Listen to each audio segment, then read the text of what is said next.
Россия – это такая страна, которая вела очень долгие войны. По большому счету нам спешить особо некуда. Одесса и Николаев опять вернутся в границы Новороссии. Более 300 животных в ходе этих поездок было вывезено. Привіт! Це огляд кримських новин. Я Роман Спірідонов. Поїхали.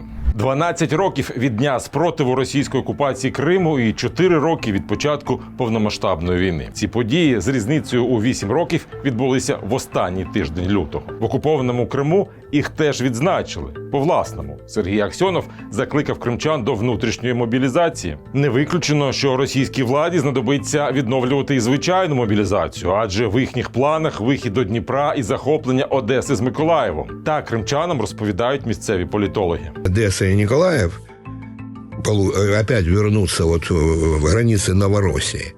Тогда это будет для них безвыходная ситуація. Те, що російська армія ледь просувається, втрачаючи сотні солдатів за кожен кілометр української землі, не лякає місцевих аналітиків. Кримчан вони готують до війни на десятиліття. Это такая страна, которая вела очень долгие войны. 60 лет Кавказской войны, да, длительное завоевание Средней Азии. По большому счету нам спешить особо некуда. Одне з очевидних кримських досягнень у війні – демонтаж будівлі штабу Чорноморського флоту Росії.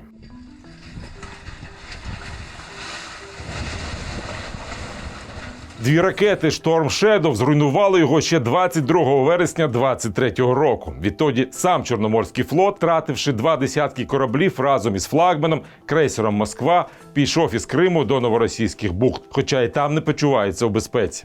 Тим часом Сили оборони України майже щодня цього тижня знищували російський військовий потенціал.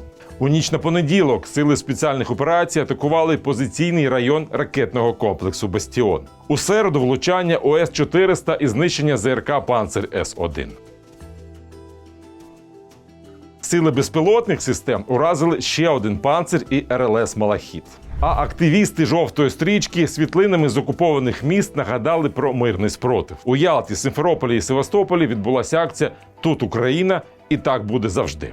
Власник парків «Казка» і «Тайган» Олег Зубков, згадуючи свою участь в окупації південних областей України, розповів про те, скільки вивіз тварин із зоопарків на окупованих територіях. З позиції українських законів вкрав. Животных от птиц, попугаев до медведей, тигров, львов и копытных крупных животных. Более 300 животных в ходе этих поездок было вывезено. У мене все. Пока.